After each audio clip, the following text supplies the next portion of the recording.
It's hard because there's things that I maybe wish had gone differently. But honestly, every experience we've had has built us and prepared us in so many ways that I don't know that I would change anything, because it's all prepared us to be able to build the life of our dreams. So sure, there were things that sucked and there were things that were difficult, but that's how we grow. And so I wouldn't wish that away, because it's what taught me what I needed to be successful. Welcome to Main Street Makers, a bi-weekly podcast that features real, local small business owners who have transformed their passions into profitable businesses. Learn from fellow small business owners on how they overcome challenges, find opportunities, and create thriving operations that make our neighborhoods more vibrant, connected places to live.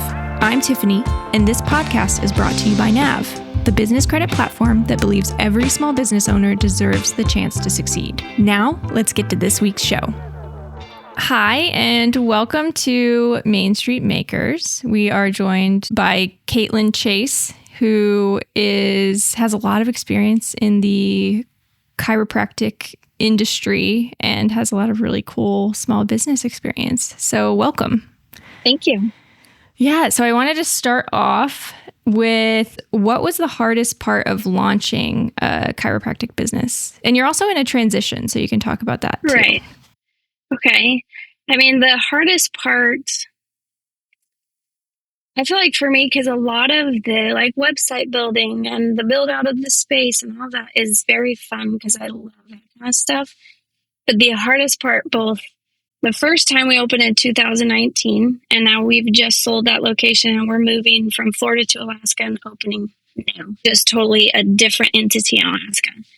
And for both, the biggest struggle has been funding, because if you're going to start up a business in a physical location, you have to have quite a bit of funding to get started. I mean, there's the build out of the space and all the equipment you need and the people you need to hire. There's just a lot of upfront costs, versus if I were to start a business online, I need what I'm selling and a website, And so funding has been an issue with both. The first time, because we had never run our own business before. And so we are having to prove ourselves to banks, and here's our business plan, and here's what we want to do.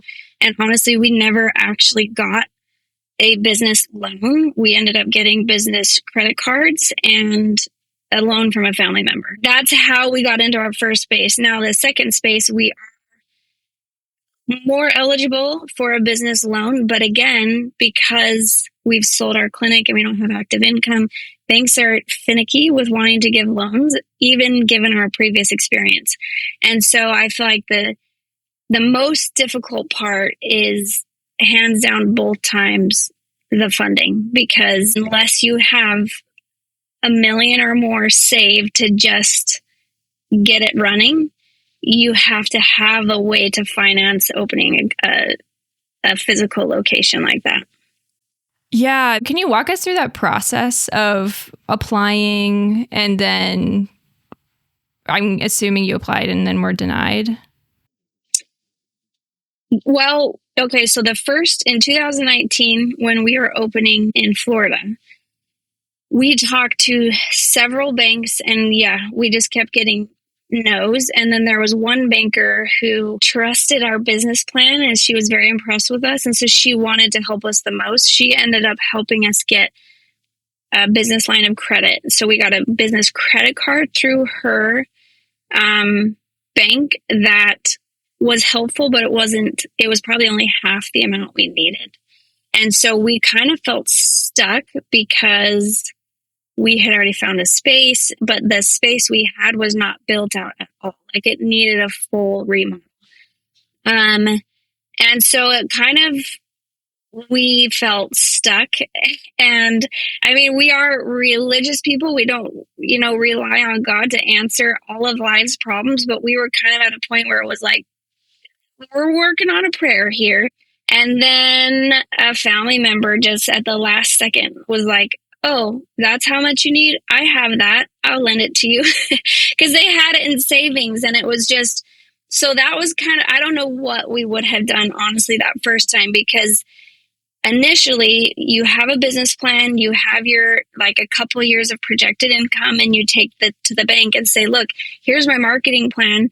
Here's how I'm going to open, and we're going to go to these events, and we're going to be booking patients a few months out, and we're going to open with 120 people already on our books, and here's our projected income from that, and here's what we expect to do our first 2 years. And so it's very detailed as far as here's the market we're working in, and here is our overall business plan. Here's how we're going to charge patients, and here's what we expect to bring in that first month, second month. And so they want to see that for 24 months.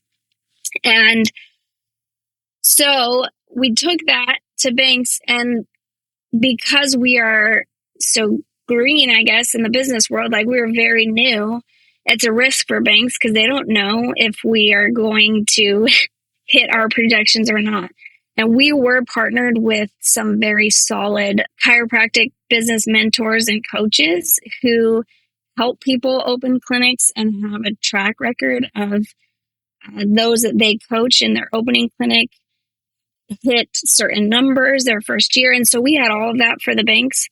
And because of our lack of experience, like my husband is the chiropractor, and I was kind of handling everything else as far as setting up and operating and all of that. And he had been working as a chiropractor for 4 years, but we had never owned anything. And so it just was too much of a risk for a lot of banks. And that's why in the end, we just kind of had to settle on business credit cards to get us started. And then luckily had a family member who said, I have $40,000 I can lend you, you know. The second time around, now we have more experience and we have a proven track record, and we can give our projections and compare them against our projections that we had in Florida and say, look how much we exceeded our projections. Look how, you know, we can show them our numbers. And then the risk is, okay, but this is a different market than, you know, busy Florida. You're now going to small town Alaska. And so we still have a similar, you know, business plan and projections, but because of our previous experience, banks are more willing to consider us. And also we found a local bank, and the local bank wants to see their local businesses thrive. And so they're a little bit more willing to take our previous experience into account. And so, yeah, that's kind of been the biggest thing, because now too, we know how to run the clinic. Like we've done this before. We just need the funding to be able to get into the space, and then we're golden, you know?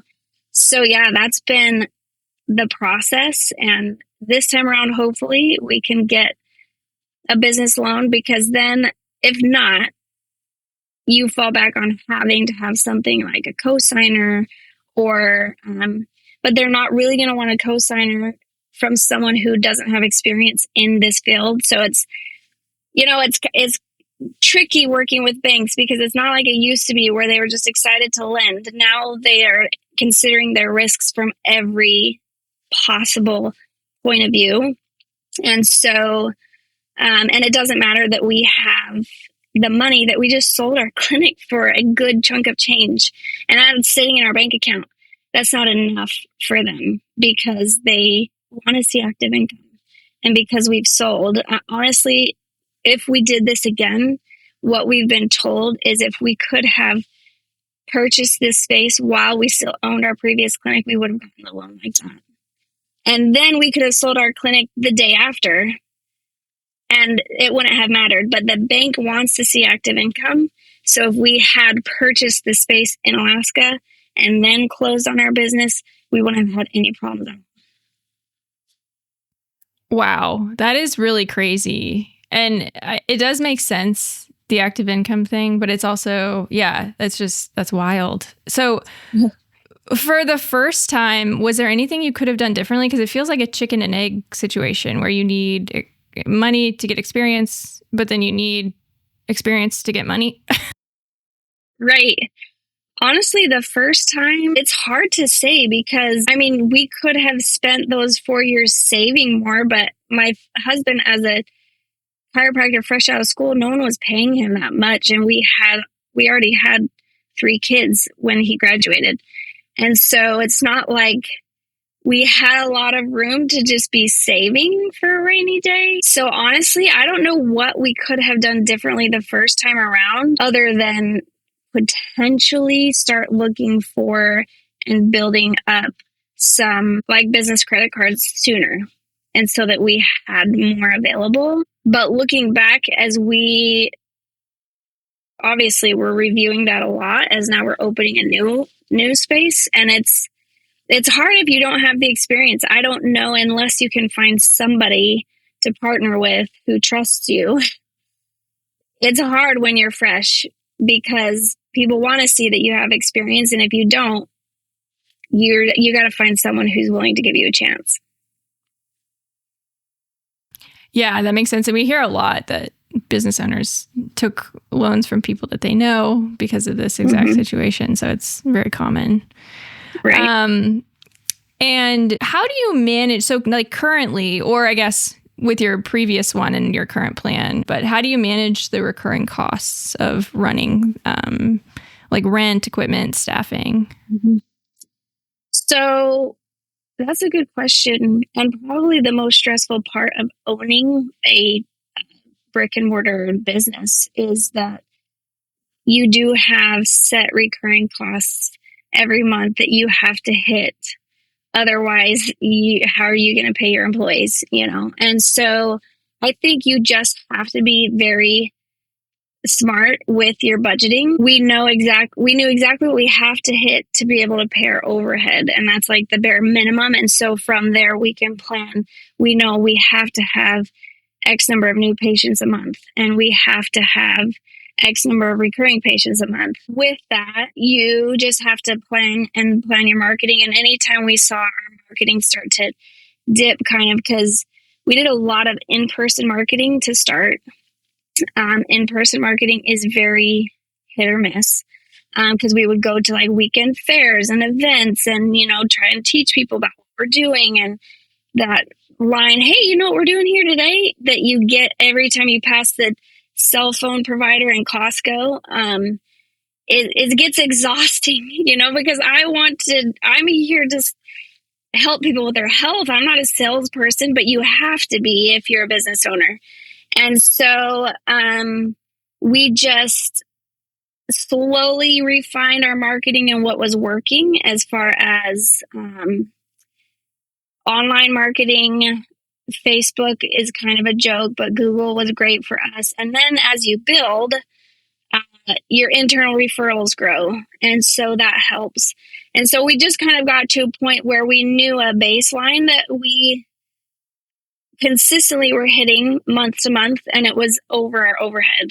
And then you have to be smart with what you exceed on your overhead, because if you have a down month, you can't just spend all the extra already, right? And so we have a phenomenal CPA that is like a mentor business coach just as much as he's our CPA. And he helped us figure out how to plan with our extra income and how much to put down towards our business debt versus sit in the account in case we have a down month.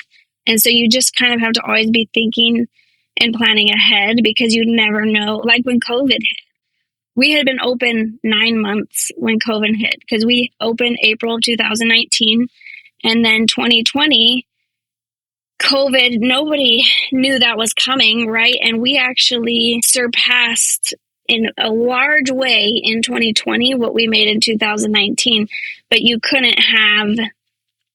there was no way to foresee that. And I feel like a lot of the coaching that we had in place and the mentors that we were relying on were able to help us navigate that situation. We could continue to stay open as a health facility, and so we never had to close. But you just had to be very mindful about how you're running and how you are, using your finances so that you're not accidentally running yourself into the ground. Yeah. Do you do your own bookkeeping? You have a CPA that does the accounting, right? Do you have like a bookkeeper, or do you do that yourself? Our CPA does that. So we have a QuickBooks Online account, and Our CPA is connected to all of our accounts through that. And so he sends us monthly financial reports. And that way, whenever we have questions for him, he just pulls them up and looks at where we're at, gives us guidance from there. That's so helpful because I know a lot of people do that themselves and it's so tricky.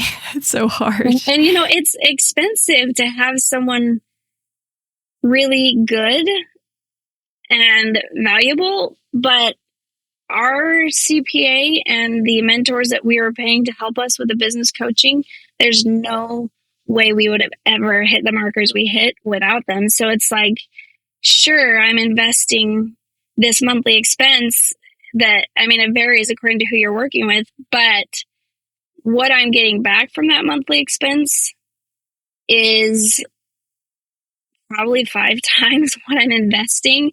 And so it feels like a risk to say, no, that's a huge chunk to just add to my budget. But in the end, at the end of the day, we're going now to Alaska and we know exactly which expenses we need to keep and which we don't from our previous experience. And our CPA is one that we will never let go of. It's just a given. And even if he's expensive, we're paying for his top tier services now, and we don't even have a location currently, but we would never let that go because we know what the return is. And so, as far as that, it's like you have your mandatory rent and payroll and equipment, that kind of stuff. Our CPA is definitely on the mandatory list, or marketing too, obviously. Yeah, that's great. And yeah, mentors are something that's across the board. Everyone we've talked to is like, you have to have a mentor because most small business owners didn't go to business school. And even if you did, you still need somebody to help you. So, for sure. Yes. And then, so as far as marketing, can you walk me through that? So you said that Facebook was useless. How did you find that out? And do you pay for ads, or what does your marketing plan look like? So in the beginning, we did a lot of in-person marketing at events, and I want to say maybe a year in, actually it was probably when COVID hit, that our financial advisor was like, you should do some online marketing, because there were no in-person events. And he said, I know it's expensive because realistically, if you're paying for Facebook and Google marketing, your probably base fee is something like $1,500 a month. And then you have to pay for ads on top of that. So you're looking $2,000 to $3,000 a month for Facebook advertising alone. And then if you want to add Google, you're probably another $1,500 a month. And so for us to be a new business, and it's like, what? You want me to now devote, $4,000 or $5,000 a month to online advertising? And he was like, trust me, because he works with a ton of chiropractic offices who work with our same mentors. He's like, I've seen this work over and over again. So we trusted him and dove in, and it really helped bump up our collections. However, Facebook specifically, I want to say we ran Facebook for 2 years. And what we found with Facebook is we got a ton of leads, like a ton. We probably were seeing 30 new patients a month. And however, with Facebook, it was like a lot of people clicking for this really good deal. But then when they came in, they didn't want to pay for services. So it was like you'd be processing so many new patients and doing all of this paperwork to process them, and only 30% would actually convert to be long-term patients. So it was a ton of work on our team, and my husband was exhausted. Like, we were constantly processing all these new people only for none of them to stick around. And so you were having to start over every month. And so that was rough with Facebook, where we finally just started to get burnt out. Like, sure, the 30% that converted paid for the Facebook marketing and then some, but it was just exhausting to have to see so many people with so low conversion versus Google. At least where we were at in the SEO and Google ad guy that we were paying, our conversion was something closer to like 60 to 70%. And so it was way more worthwhile to see fewer new patients come in, but a lot more of them converted over to care. And so it was less exhausting on our team. So even though we dropped down to, between 15 to 20 new patients a month, our collections doubled, And so Facebook, we eventually just dropped. We tried multiple companies that were like, no, we do it different. You're going to have a different experience with us. And every new company sure would give us a burst in new patients, but it was always the same, between 25 and 30% conversion for Facebook versus Google. Never dipped below 50%, I don't think. And so we dropped Facebook, and we just have never gone back to Facebook because it was so exhausting and frustrating. And then once you build to a point where you can rely on internal referrals, then it was just, half and half internal referrals and Google. And that's what worked best for us. And it's a healthcare facility. It's a little bit different than like if you're a store and you're selling, physical goods or whatever. That's what we found. Yeah, that makes a lot of sense. How did you find the people that you worked with so they would make the ad? It was like companies that would make the ads for you and track them? Mm-hmm. Yeah. A lot of that was from word of mouth referrals from other chiropractors that, because we were in these chiropractic mentoring groups, and so people would say, here's who I'm using and I'm seeing a lot of success. And so we would try those people. And then the last one we used was an actual chiropractor who has multiple clinics and does his own ads. And so it was like, okay, he's part of our group and he knows what he's doing, but we still saw the same quality of leads coming in no matter what. It was just something with Facebook. It was always such a low conversion rate. And we honestly, at the peak of Facebook, we had to have 4 team members to process everything.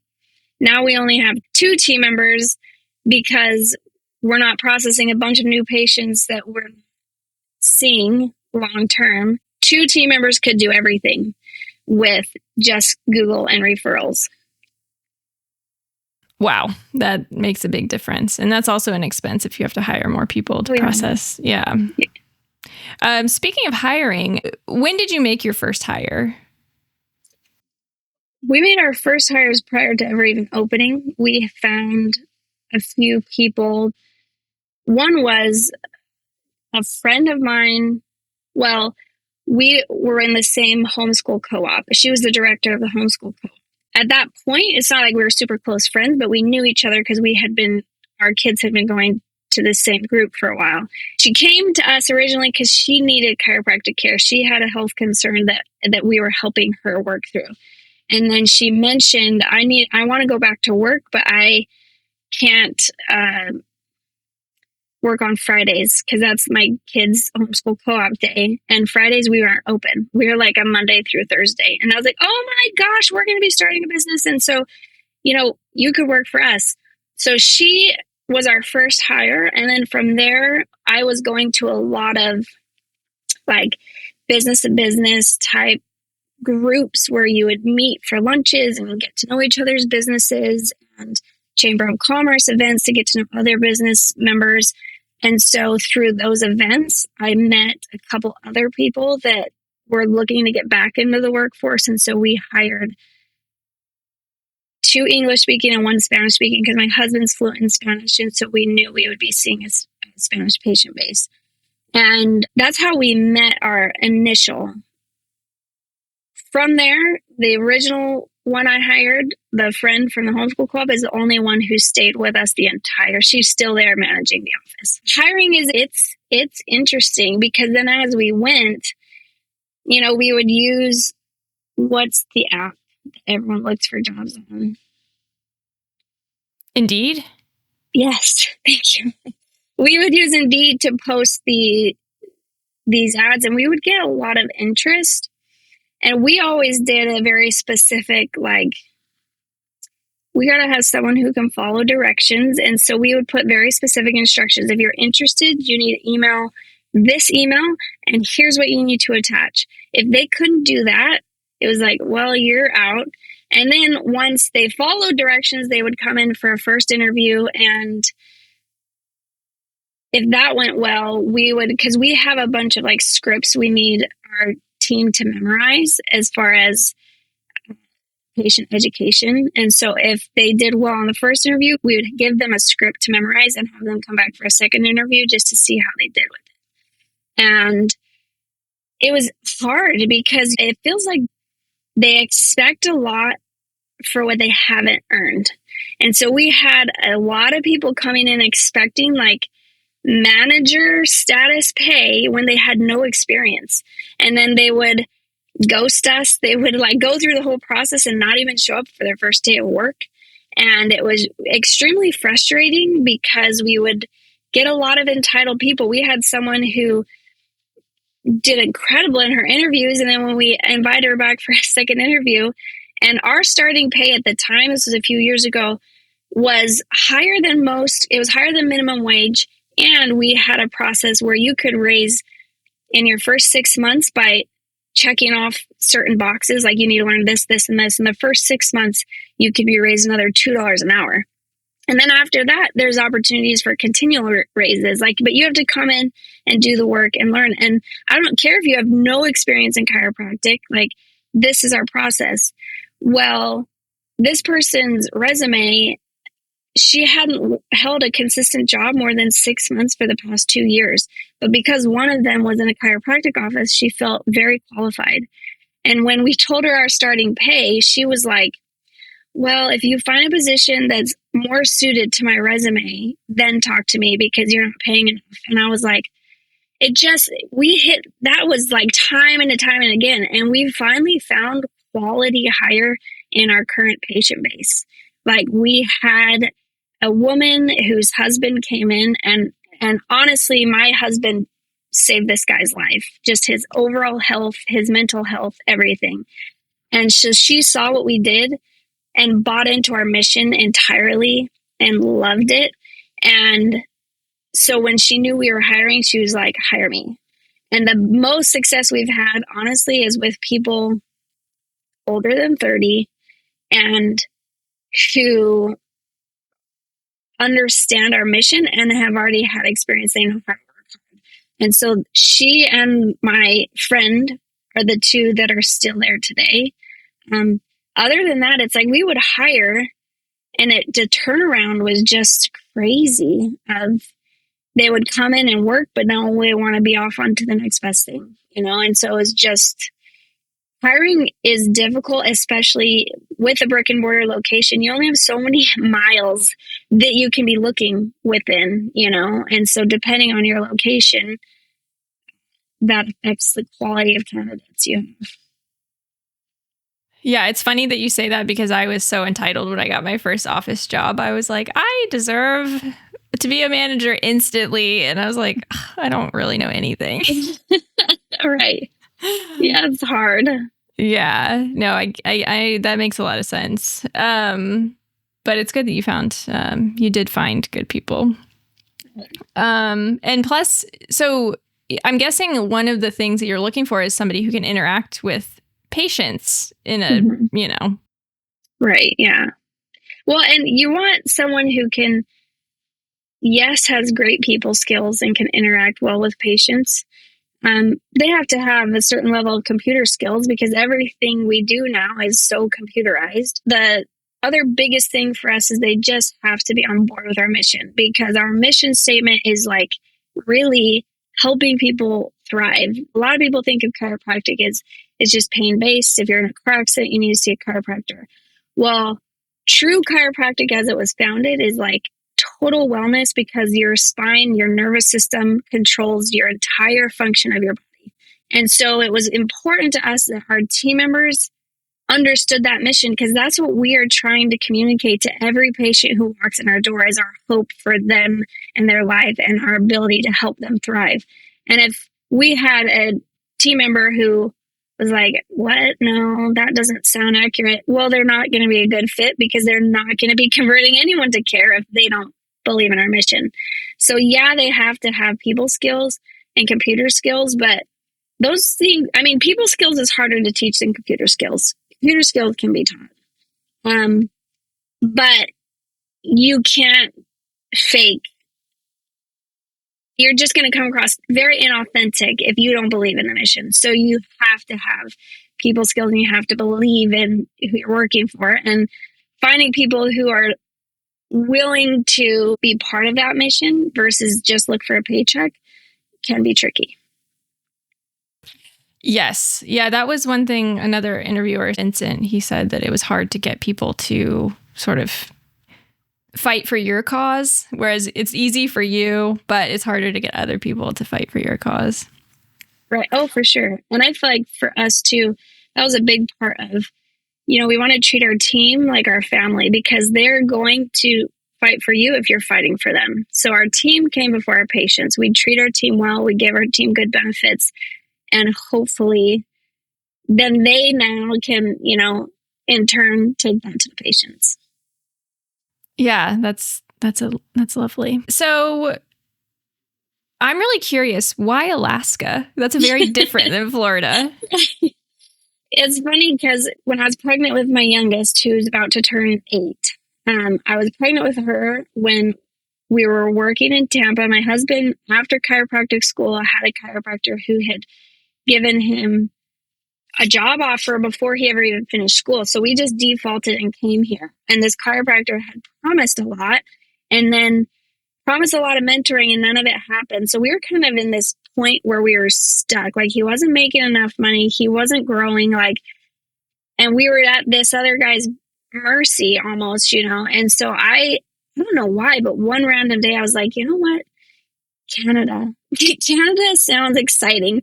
And I texted my husband and was like, what if we just went to Canada? And he had never told me because he knew I hated the cold. He was like, actually, I've always wanted to live in Alaska. And that was the first time he told me, but he had wanted that since he was a teen. And for whatever reason, at that moment, it was like, oh my gosh, that sounds like an adventure. And so we flew out to Anchorage and he took a job interview and we loved it. We love the lifestyle. I mean, I feel like I'm living in an anthill in a busy suburban, it's like there's just people everywhere and it's a rat race. No one has time for each other because everyone's just working, and we want a community, and we want to be able to do more. In Alaska, there's hiking and hunting and fishing. There's just so much you can do outside. Kids love outdoor adventures. We love outdoor adventures. So when we went there, we were stoked. This is what we want. I felt like I could breathe, And then he accepted that job offer, and the doctor never responded for 3 months. And by the time he responded and was like, I'm so excited to have you on board, my husband had already accepted a different job. And we had, put an offer on a house and we had moved on. So at that time I was like, well, that sucks, weird timing. And then a year later, another opportunity came for him to go to Alaska with a friend to open a clinic.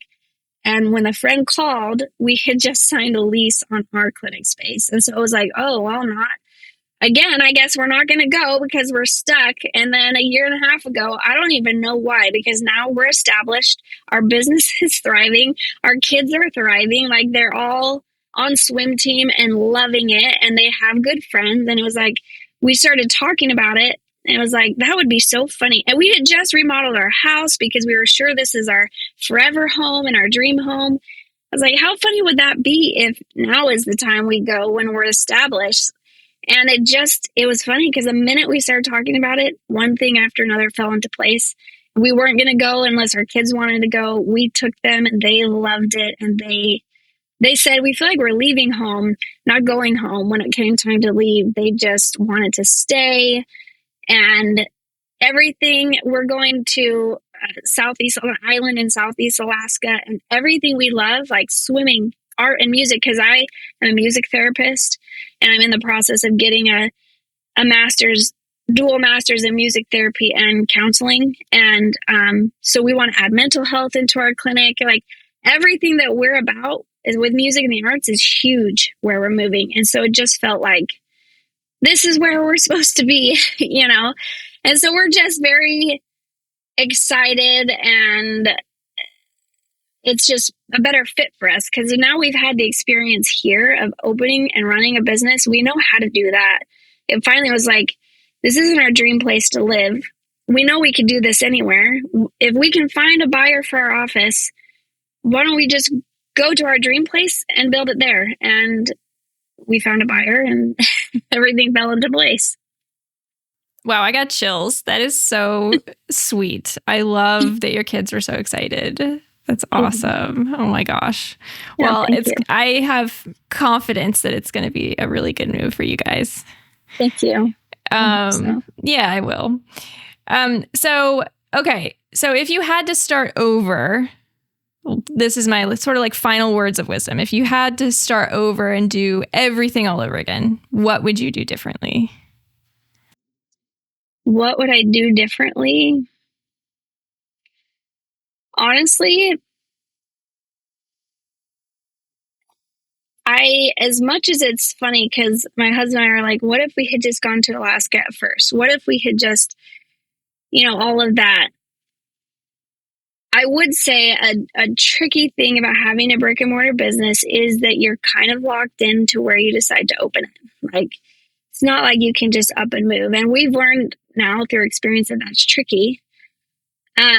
However, I will say, if we had gone to Alaska first, I don't think we would have lasted there. I think we would have left. And so it's hard because there's things that I maybe wish had gone differently.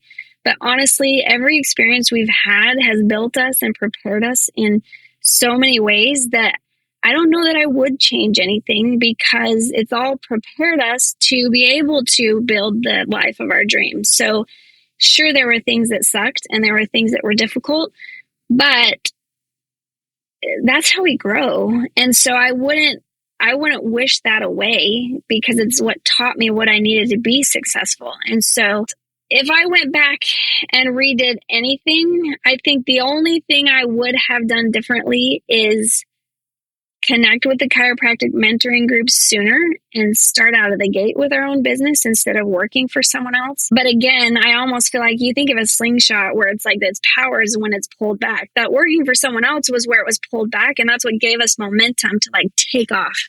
And so I don't know if we would have been as successful with our own business if we didn't have that experience. And so honestly, I don't know that I would change any of it because all of it has built us to what we are, and all of it is necessary, even if it's not fun. So I think you focus on today and you focus on what you have in front of you and what you feel led to do today. And even if that changes, it can change 10 years from now. Like whatever you choose today isn't locking you in permanently. Like I went back to school for a music therapy degree in my 30s, and I already had a degree in piano performance. And this life isn't like you choose at 20 and now you're stuck. You can always change. So whatever you feel led to do today, follow it, because even if it doesn't end up successful, it's going to teach you something. It's going to prepare you for something better later.